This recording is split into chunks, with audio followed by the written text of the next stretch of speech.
राजधर में अब बात करेंगे जीवन की बुनियाद की। हमारे जीने की बुनियाद सिर्फ रोटी और कपड़ा नहीं होता, बल्कि बहुत बड़ा आधार वो घर होता है जिसके अंदर परिवार बसता है, सपने संजोए जाते हैं, भविष्य और आकांक्षाओं का निर्माण किया जाता है। लेकिन आज वो बुनियाद हिल रही है। मैं बात कर रही हूँ उत्तराखंड के जोशीमठ से लेकर नैनीताल की, जहां हड़कंप मचा हुआ है। लोगों के घरों में बड़ी बड़ी दरारें आ गई हैं। कहीं जमीन फट रही है, कहीं जमीन धंस रही है। जीवन की बुनियाद हिल रही है। जिन घरों में लोग कई पीढ़ियों से रह रहे थे, उन्हें खाली कर रहे हैं। घर तो घर, जमीन तक दरक रही है। ये कोई नेचुरल कैलामिटी है या फिर एक मैन मेड प्रॉब्लम है? आज राजधर में देवभूमि उत्तराखंड पर आए भूवैज्ञानिकों की रिपोर्ट का मैं विश्लेषण करूंगी, आपके सामने रखूंगी। लेकिन सबसे पहले बात करेंगे नैनीताल की, जहां इस वक्त प्रलय काल की आहट सुनाई दे रही है। जिस तरह जोशीमठ के घरों में दरारें आ रही थी, जमीन धंस रही है, अब कुछ वैसा ही खतरा नैनीताल पर भी मंडराने लगा है। जोशीमठ के बाद नैनीताल में भी घरों में दरारें पड़नी शुरू हो गई है। जमीन खिसकने से इमारतें जमींदोज हो रही है। नैनीताल के महज 10 सेकंड में 2 मंजिला इमारत के भरभरा कर गिरने की जो तस्वीर सामने आई, वो आपकी रूह को कँपा देगी। हड़कंप मच गया लोगों में। आप देखिए, जमीन की जमीन दरक कर नीचे आ गई। पूरा का पूरा मकान जमीन के साथ नीचे आ गया। लोग डरे हुए हैं और ये डर वाजिब भी है। प्रशासन ने क्योंकि 24 घरों के ऊपर रेड क्रॉस का निशान लगा दिया है। वो रेड क्रॉस का निशान भी आगे आपको दिखाऊंगी। लेकिन पहले ये तस्वीर देखिए। महज 2 सेकंड के अंदर, पलक झपकते ही, जब तक मैं ये खबर पढ़ रही हूं तब तक ये तो नीचे आकर गिर गया घर। जरा आप समझिए कि इस इलाके के लोगों में कितनी दहशत होगी, जिसने बड़ी मुश्किलों से अपना ये आशियाना तैयार किया होगा। ईंट सीमेंट से एक घर तैयार किया होगा। ये मकान नहीं है, ये घर है। लोग बसते हैं। जरा बालकनी देखिए, कपड़े अभी भी सूख रहे थे। एकाएक इस घर को निकले होंगे छोड़कर बाहर। नैनीताल में लैंडस्लाइड की वजह से लोग कितने खौफ में हैं, और जिला प्रशासन ने जो कदम उठाया है उसके बाद तो दहशत आपके भी मन में आ रही होगी कि अब ये लोग जाएंगे तो जाएंगे कहां। 149 मकान ऐसे हैं जो असुरक्षित घोषित कर दिए गए हैं। इन पर रेड क्रॉस का निशान है। आपको याद है अलीबाबा 40 चोर की कहानी आपने सुनी थी, और रेड क्रॉस का एक निशान था जो मर्जीना ने लगा दिया था, इसलिए कि कहीं अलीबाबा की पहचान ना हो जाए और कहीं उसका कत्ल ना हो जाए। लेकिन आज यहां तो प्रशासन ये रेड क्रॉस का निशान लगा रहा है। चार्टन लॉज इलाके में 24 ऐसे घर हैं जिन पर रेड क्रॉस का निशान लगाया गया है, और ये निशान डेंजर की तरफ इशारा करता है। ये कभी भी गिर सकते हैं, ये रहने लायक नहीं है। नैनीताल में जमीन धंसने की वजह से लोग बहुत परेशान हैं। उनका कहना है कि इलाके में जो भी डेवलपमेंट वर्क हो रहा है, उससे भी मकानों में दरारें आ रही हैं। लोग बेहद परेशान हैं। 3-4 दिन से हल्की हल्की दरारें तो पड़ गई थी। जब से ये जेसीबी से वाइब्रेशन इतनी ज्यादा होगी, ये 30 साल पुरानी, करीब 95-96 में बनी दीवार, आज तक कभी कुछ नहीं हुआ। लेकिन अभी जो वाइब्रेशन से जो हल्की दरार पड़ी, और आज सुबह 4-4:30 बजे करीब पूरा आना चालू हो गया। पूरा ही आ गया। बगल में जो जेसीबी 3 जेसीबी चला रखी है, उनके वाइब्रेशन से पूरे ही दीवारों में क्रैक आ गया। अब इससे ऊपर के जो मकानों में भी पूरा खतरा बढ़ गया है। देखिए, हल्का सा लटका हुआ है, बस कहाँ तक जाता है ये तो सभी घर उसकी जद में ही आएंगे, जो ऊपर तक इस बैंड जहाँ तक इसका वो कटाव होगा। नैनीताल में जोशीमठ वाली ही तस्वीरें नजर आ रही हैं। प्रशासन, विकास प्राधिकरण, आपदा प्रबंधन की टीम और भूवैज्ञानिकों ने इलाके का सर्वे करने के बाद बताया है कि नैनीताल क्षेत्र में 149 मकान खतरे की इज्जत में हैं। जो इमारतें रहने के लायक नहीं है, उन पर मार्किंग की जा रही है।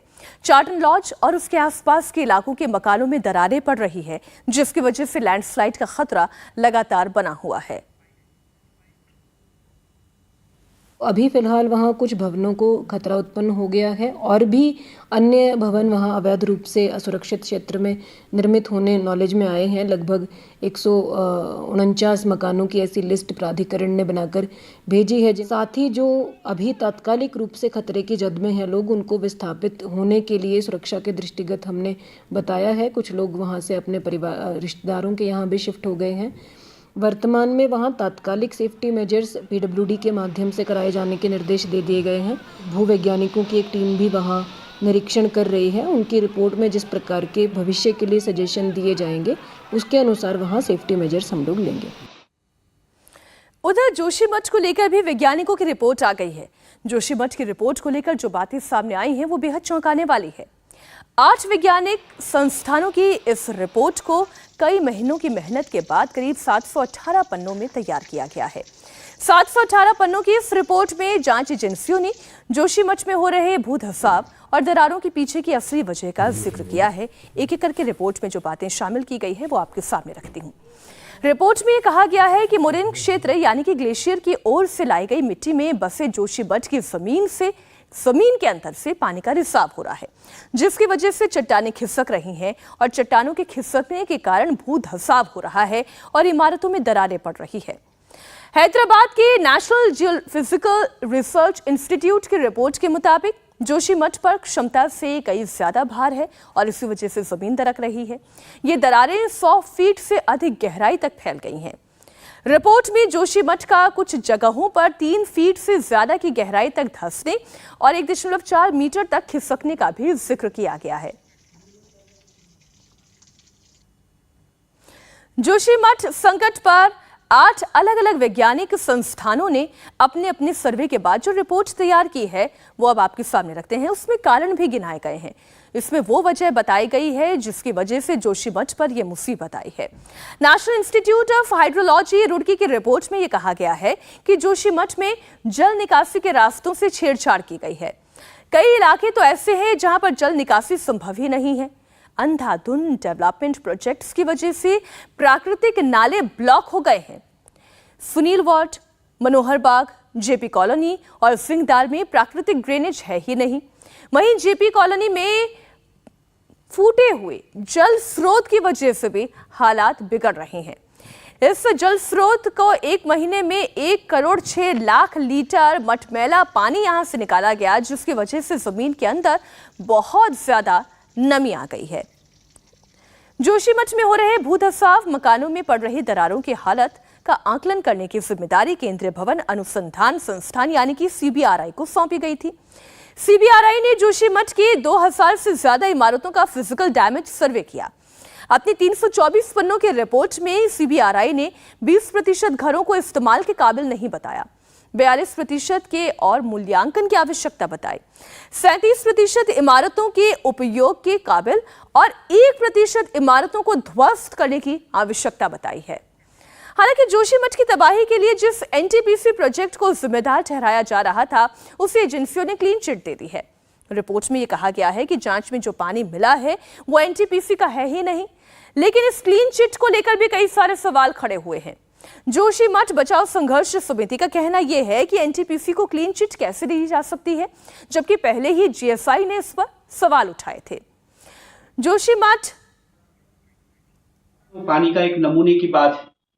दूसरी बात जो है, जो जीएसआई कह रहा है, तो जीएसआई पर तो हमारा ये कहना है कि जीएसआई ने इस परियोजना पर ही प्रश्न चिन्ह लगाया था जब परियोजना बन रही थी 2005 में। उसके बाद 2010 में करंट साइंस में एक पेपर छपा डॉक्टर पीयूष रौतेला और डॉक्टर एमपीएस बिस्ट का, जिसमें उन्होंने जीएसआई की जो फाइंडिंग्स हैं, उनकी जो रिपोर्ट है, उसको कोट करते हुए कहा कि ये जो परियोजना है जोशीमठ के लिए खतरनाक हो सकती है। ये जीएसआई की ही रिपोर्ट को उन्होंने कोट किया है। जहां तक आईआईटी रुड़की का ये कहना है कि पानी का जो नमूना है वो जो है एनटीपीसी के जो साइट से लिए हुए नमूने से मेल नहीं खा रहा है, तो इस पर हमारा कहना है कि अगर वो वहां से मेल नहीं खा रहा है तो जोशीमठ के जो जल स्रोत हैं वो तो सूखे नहीं है, उनमें तो लगातार पानी अभी भी चल रहा है। तो ये जो पानी 2 जनवरी को आया, ये जो है ये तो 15 दिन में बंद हो गया। तो ये कहाँ से आया था? इसका कहीं कोई जो है डिटेल वो नहीं है। तीसरी बात जो एनडीए में कह रहा है कि जोशीमठ पर सभी तरह के निर्माण कार्यों पर रोक लगनी चाहिए, क्योंकि यहाँ भूमि की भार क्षमता और जो यहाँ भूमि है वो कमजोर है, इसलिए यहाँ निर्माण नहीं होना चाहिए। तो इस पर हमारा ये कहना है कि बिल्कुल हम इस बात से सहमत हैं, लेकिन अगर किसी भी तरह का निर्माण यहाँ नहीं होना चाहिए तो जो एनटीपीसी की जल विद्युत परियोजना का जो निर्माण हो रहा है, हमारा कहना है कि इस पर भी जो है पूरी तरह से प्रतिबंध लगना चाहिए। जोशीमठ नगर पालिका में कुल 9 वार्ड इस वक्त प्रभावित है। इसमें गांधीनगर वार्ड में 156 भवनों में दरारें आ चुकी हैं। इसके अलावा पालिका मारवाड़ी में 53, लोअर बाजार में 38, सिंहधार में 156, मोहन बाग में 131, अपर बाजार में 40, सुनील में 78, परसाली में 55 और रविग्राम वार्ड में 161 भवनों में इस वक्त दरारें हैं, कहीं बड़ी हैं कहीं छोटी हैं। इस तरह से कुल 868 भवनों में इस वक्त दरारें हैं और 181 भवन रहने लायक नहीं हैं क्योंकि ये असुरक्षित क्षेत्र में है।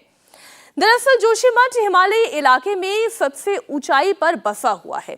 इस ऊंचाई पर इसे पैराग्लेशियर जोन भी कहा जाता है। इसका मतलब ये हुआ कि इन जगहों पर कभी ग्लेशियर थे, लेकिन बाद में ग्लेशियर पिघल गए और उनका मलबा बाकी रह गया। इससे बना हुआ पहाड़ मोरेन कहलाता है। इसी मोरेन के ऊपर जोशीमठ को बसाया गया। वाडिया हिमालय भूविज्ञान संस्थान की रिपोर्ट में इस बात का प्रमुखता से जिक्र किया गया है कि जोशीमठ की मिट्टी का ढांचा बोल्डर, बजरी और मिट्टी का एक जटिल मिश्रण है। यहाँ बोल्डर भी ग्लेशियर से लाई गई और बजरी और मिट्टी से बनाई गई। इसमें जॉइंट प्लेन है जो इनके खिसकने का एक सबसे बड़ा कारण है। रिपोर्ट के मुताबिक ऐसी मिट्टी में आंतरिक क्षरण की, यानी कि इसके गल जाने की या बह जाने की या हट जाने की, दरक जाने की वजह से पूरी संरचना में अस्थिरता आती है। इसकी वजह से बोल्डर धंस रहे हैं और ये संकट जोशीमठ के साथ साथ अब नैनीताल पर भी मंडरा रहा है। जोशीमठ के बाद अब बात करेंगे खालिस्तानी समर्थकों पर हुए एक्शन की। एक तरफ सरकार कनाडा के झूठे आरोपों से निपट रही है, वहीं कनाडा में छिपकर अलग खालिस्तान को हवा दे रहे आतंकवादियों और गैंगस्टर्स पर भी जमकर एक्शन लिया जा रहा है। इस सिलसिले में आज एनआईए ने देश के 6 राज्यों में 51 जगहों पर छापेमारी की। आतंकवादियों और गैंगस्टर्स और ड्रग तस्करों के इस पूरे नेटवर्क को एनआईए ने निशाना बनाया। पंजाब में सबसे अधिक 30 लोकेशन पर रेड डाली गई है। यहां पर फिरोजपुर से खालिस्तानी आतंकी अर्शदीप डल्ला के सहयोगी को गिरफ्तार भी किया गया है। जिन गैंगस्टर्स और ड्रग तस्कर के खिलाफ एक्शन लिया गया है वो अर्शदीप डल्ला, लॉरेंस बिश्नोई, दविंदर बम्बीहा गैंग से जुड़े हुए हैं। कुल 3 मामलों में एनआईए ने इतना बड़ा ऑपरेशन चलाया है। एनआईए को जानकारी मिली थी कि विदेशों में छिपे गैंगस्टर्स और ड्रग तस्कर हवाला चैनल के जरिए भारत में ड्रग्स और हथियारों की फंडिंग कर रहे हैं। इसी नेटवर्क पर आज एनआईए ने जमकर एक्शन किया। सुबह से ही ये कार्रवाई शुरू हुई जो दोपहर तक जारी रही। एनआईए का सबसे बड़ा एक्शन पंजाब में हुआ, जहां फिरोजपुर, भटिंडा, लुधियाना, मोगा, फरीदकोट, पटियाला, बरनाला और मानसा समेत कुल 30 जगहों पर रेड डाली गई। इसी तरह राजस्थान में 13 जगहों पर कार्रवाई हुई है। यहां पर बॉर्डर एरिया में यह नेटवर्क एक्टिव था, आज इसे भी निशाना बनाया गया। साथ ही हरियाणा में रोहतक समेत 4 जगह पर, उत्तराखंड में बाजपुर समेत 2 और जगहों पर एक्शन लिया गया। दिल्ली में भी एक जगह पर एनआईए की कार्रवाई हुई है। पंजाब में कार्रवाई के दौरान एनआईए को बड़ी कामयाबी भी मिली। एनआईए ने फिरोजपुर के मच्छी मंडी में छापा मारा। यहां पर खालिस्तानी आतंकी अर्श डल्ला के करीबी जोरा सिंह को गिरफ्तार किया गया। बताया जा रहा है कि जोरा के मोबाइल से डल्ला के साथ चैटिंग के सबूत मिले हैं। बठिंडा में भी 2 जगह पर एनआईए का एक्शन हुआ। यहां पर गैंगस्टर हैरी और गुरप्रीत के घर सर्च की गई। फरीदकोट में सुखजीत सिंह उर्फ भोला निहंग के घर भी एनआईए की टीम पहुंची थी। भोला निहंग पर खालिस्तानी आतंकियों से कनेक्शन होने का शक है। पटियाला के राजपुरा में घर पर एनआईए ने तलाशी अभियान चलाया। यहां पर एक परिवार से करीब 2 घंटे तक पूछताछ की गई।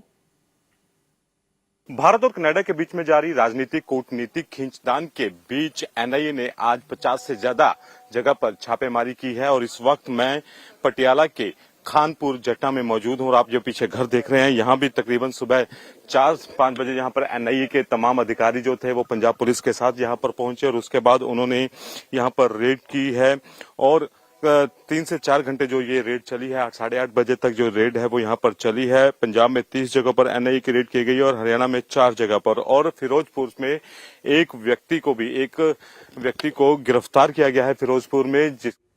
इंडिया टीवी हर वक्त हर जगह डाउनलोड करने के लिए सर्च करें India TV news Google play store या ऐप स्टोर पर।